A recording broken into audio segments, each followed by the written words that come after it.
Or if it's better than music, it's jazz.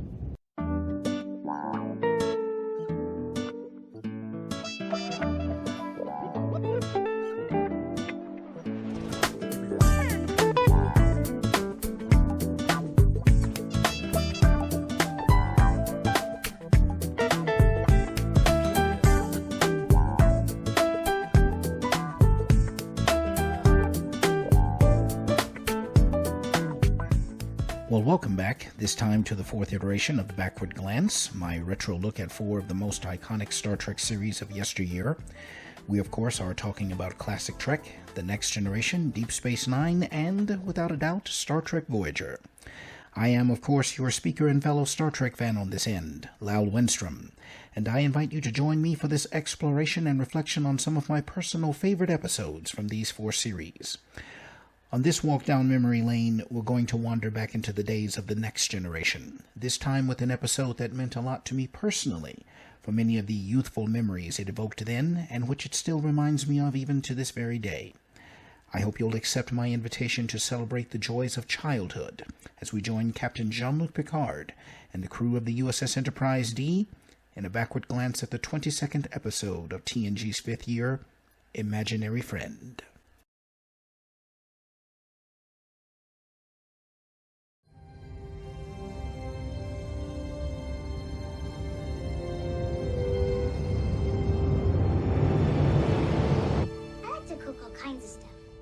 Yogurt and raisin salad, chocolate chip pancakes, and purple omelets.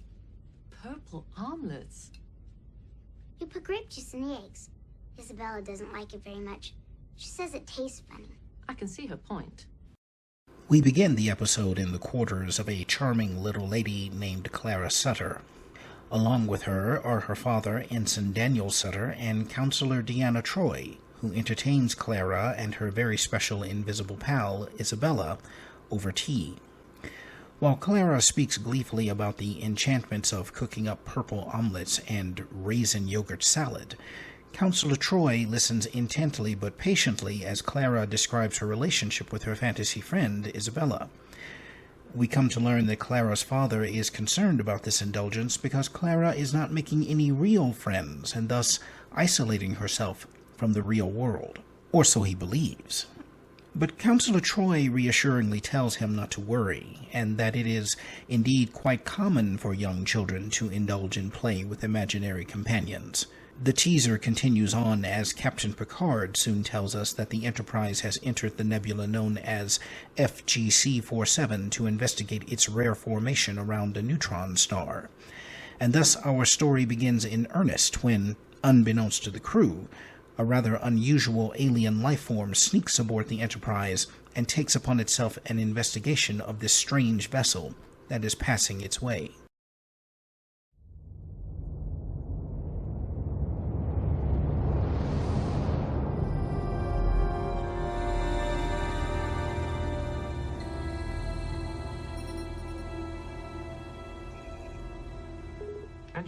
Now, as an aside, for those of you who may have experienced some form of deja vu during the opening moments of this story, that could be because it may have reminded you of the second season episode known as The Child, in which a similar energy-based life form secretly boarded the Enterprise and took control of Counselor Troi's body in order to gestate itself into a humanoid form and experience a physical existence. Some of you may even recall from the day the various, debates that took place after the airing of that episode, and whether or not what the alien entity did to Counselor Troi was akin to some form of rape, or even whether the topic of enforced pregnancy versus choice was being subtly explored by the episode. But that more extreme kind of invasive investigation into humanoid existence is not what the FGC-47 entity does in Imaginary Friend. In order to discover and understand the creatures that have crossed into its home, the entity enters the mind of young Clara Sutter while she's busy planting seeds in the Arboretum, and takes on the shape of someone that she will trust implicitly, that is, her invisible buddy, Isabella. Tall, blonde-haired, blue-eyed, and wearing a blue dress with white buttons, the Isabella entity is an exacting manifestation of everything Clara imagines her to be. But Isabella is also a rather naughty girl, telling Clara that now that she can see her for real, Clara should be happy and willing to do something else besides planting seeds in the garden. Clara's every insistence that she remain where she's expected to be and do what she's expected to do is met with a retort by Isabella, who insists on exploring the ship by going into areas that Clara cannot visit as a child. This is, of course, the entity's way of coaxing young Clara into taking it where it wants to go and seeing what it wishes to see, but Clara is naturally oblivious to its clandestine agenda. And at this point, we as viewers cannot help but wonder if this entity has some type of nefarious plan that it will use Clara's childhood innocence to help it accomplish. But at the same time, as I've rewatched this episode across the years, my original estimation of Isabella as some type of trickster alien on a devious purpose actually changed. And I began to think of her more as that mischievous kid around the way. The one who was always trying to get you to do something you shouldn't, and who maybe used their craftiness to break down your inhibitions. Maybe they were a bit older than you, and so you trusted them. Maybe they'd say things to you like, do you always do what your parents tell you? Trying to get under your skin. Maybe they used your own curiosity against you. And so you went along with them, believing their every insistence that you would not get caught or that nothing would happen. I'm sure many of you know the kind and can relate. That instigator type that didn't mind causing trouble and maybe leaving you high and dry once the big people found out what you did. Yes? Maybe some of you were such types yourself, and maybe some of you still are. And as it turns out, we find that the mischievous Isabella is just this type of girl, but with a larger objective than simply getting up to troublemaking by itself. As the story ultimately reveals, she is part of a collective group of non-corporeal beings who've taken an interest in the Enterprise for its high levels of energy output. But this is only revealed to us at the climax of the episode. In the meantime, Isabella gets up to various shenanigans that continually land young Clara Sutter into trouble with the adults on board the ship. Isabella coaxes Clara into the engineering section, where she runs afoul of Geordi LaForge and is then scolded by her father, who admonishes her to return to their quarters.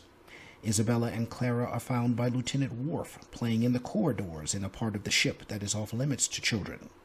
This, incidentally, is the very first time anyone actually sees Isabella in physical form, but because no truly serious incidents have occurred to make anyone sit up and take notice, her presence goes unremarked, with Worf simply dismissing the incident as two little misbehaving girls being somewhere they don't belong.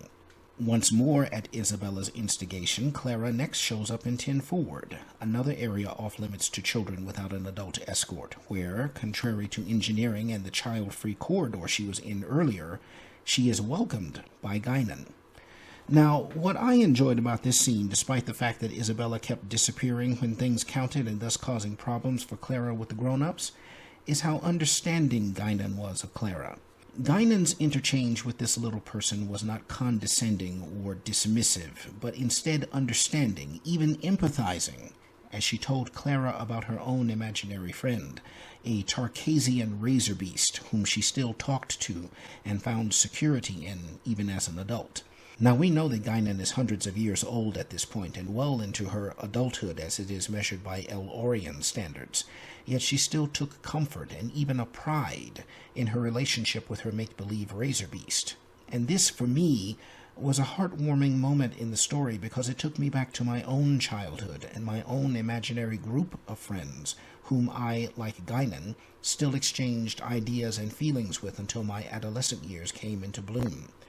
Like Guinan's own imaginary friend, the shapes and voices of my friends faded over time, and I also talked to them less, but their idea remained, a stalwart backbone of fellowship with whom I could exchange ideas and count on to lift me up when I was discouraged or sad. And so I agree with Guinan when she said that she didn't believe that children should have to give up the joy of imagination to the realities of the world just because they grow older. I think there's something positive about retaining the notion of an imaginary friend and what it meant for one's childhood, especially if it was lonely or not as idyllic as perhaps one would have liked. Guinan's insight is demonstrated when it surpasses even the trained psychological expertise of Counselor Troy, as they later discuss Clara in the episode. Now, up to this point, we note that Troy has continually tried to slowly wean Clara away from her fantasy world, but it is Guinan's advanced wisdom and maturity that help Troy to realize that it isn't quite necessary to fully divest Clara from her juvenile impulses all at once. But Troy does note an increasing level of concerning behavior in the child that motivates her to accelerate Clara's independence from Isabella.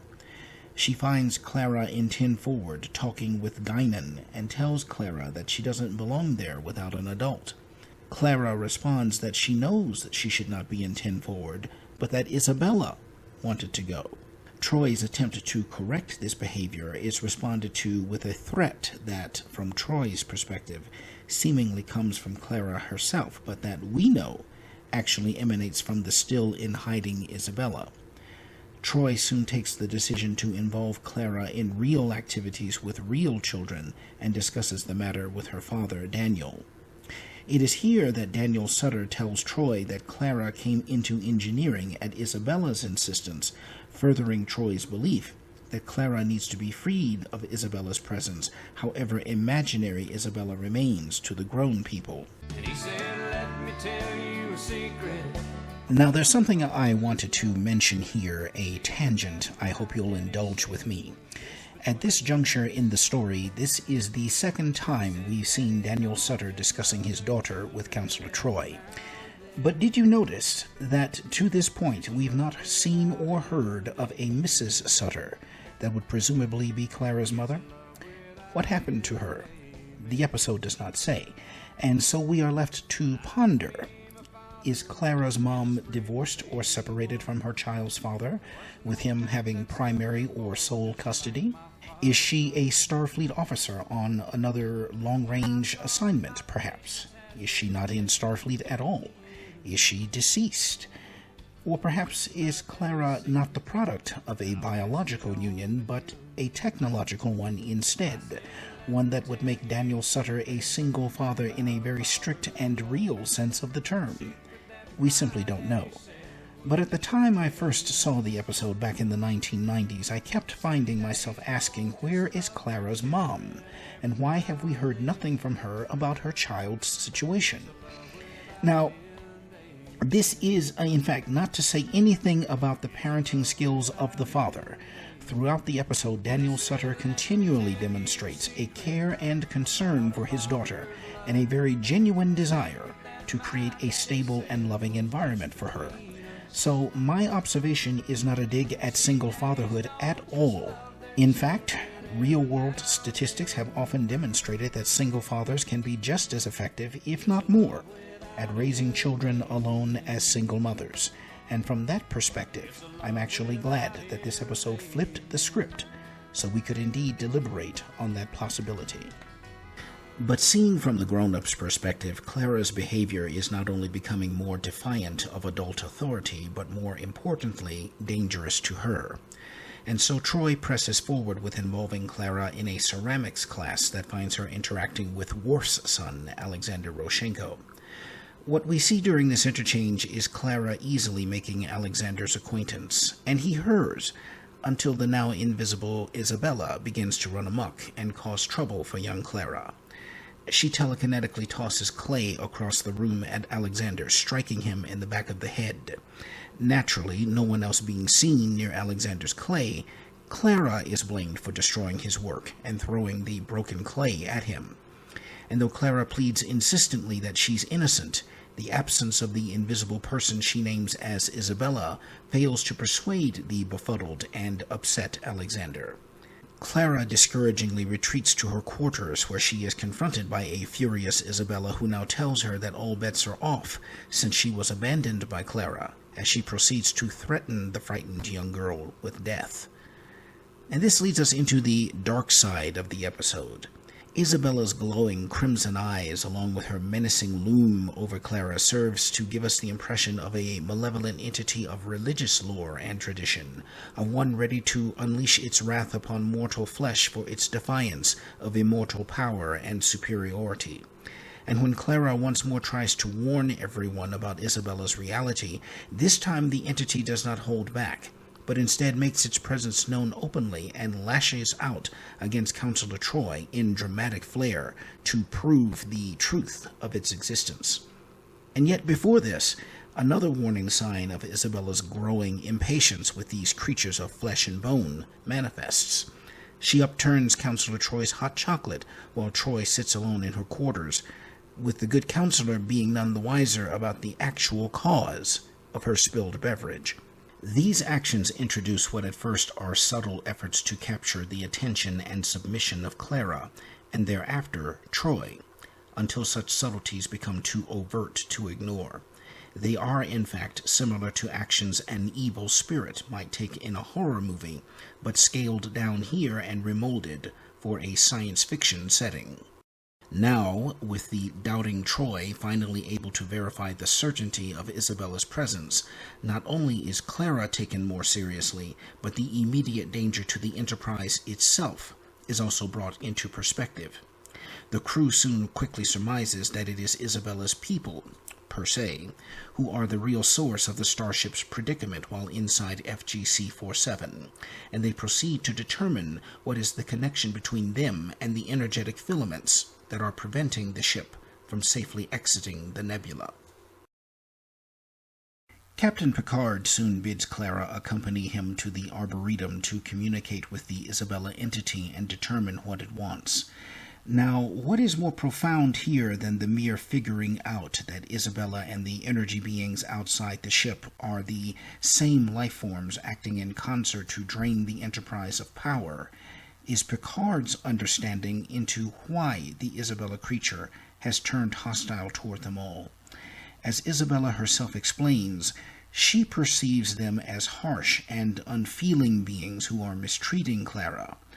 Now, once Picard hears this, it is his further insight that Isabella is seeing things from a child's point of view, one of constraint, restriction, and the lack of ability to choose and do as one pleases, that has caused her to act aggressively toward the crew. But she has misunderstood. But if you're judging us as a people by the way we treat our children, and I think there can be no better criterion, then you must understand how deeply we care for them. When our children are young, they don't understand what might be dangerous. Our rules are to keep them from harm, real or imagined. And that's part of the continuity of our human species. When Clara grows up, she will make rules for her children to protect them as we protect her. Once more, the perception and keen thought of Jean-Luc Picard is demonstrated in this moment, and I myself think it is especially on display at this juncture, coming from an individual who himself has no progeny of his own, and thus, as some might perceive it at least, no special stake in, as he expresses it, the continuity of our human species, save, perhaps, for his own personal belief in the upward reach of collective mankind. This is a man who, after all, has not planted his feet into the world and become a father, but instead dedicated his life to the pursuit of adventure, exploration, and knowledge. Nonetheless, it is his astute understanding of this greater responsibility to the collective whole that brings about a truce between Isabella and the Enterprise, and which, in genuine Star Trek fashion, allows a mutually agreeable compromise to be reached as the noble captain orders an energy beam directed into the nebula that will benefit Isabella and her people. The episode then draws toward an end as Isabella visits Clara one last time to say goodbye and express her hope that Clara will one day return to FGC-47 to see her again. And wouldn't it be wonderful if an older, more mature Clara did, in fact, one day go back to reunite with her imaginary friend? I've always thought so. And I've always loved this concluding scene because not only does it demonstrate the strength of imagination and belief, but why, as the episode makes quite plain, we should hold on to it for as long as we can.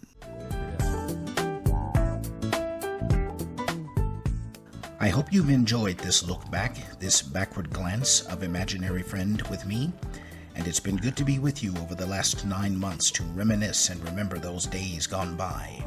As I take this moment to summarize our time together, I also want to thank those of you who've waited patiently for me to finish this mini-series. I had not intended for it to go on this long, but life circumstances changed that put a hold on my timely completion of this final video. Even so, let me also say that the 4 episodes we've taken a gander at over these last 3/4 of a year by no means represent the end-all of my favorites list from these 4 series. In fact, it was something of a challenge to land on the 4 specific episodes I covered, as so many others also stood out in memory. But the selections made have filled me with a particular fondness as I've looked back on them, and I trust they filled you with an even greater enjoyment as you too have had a chance to recall them. I leave you now as we began with the bouncy composition that will lift you above the clouds with the Enterprise. This is Brian Culbertson on the piano with his 2003 album Title Cut, Come On Up. To all of you Star Trek fans of good character and noble ideals, to you in whom that flame of the upward reach of man still burns fervently, until we meet again, I bid you live long and prosper. And remember, as Commander Riker said, it's better than music, it's jazz.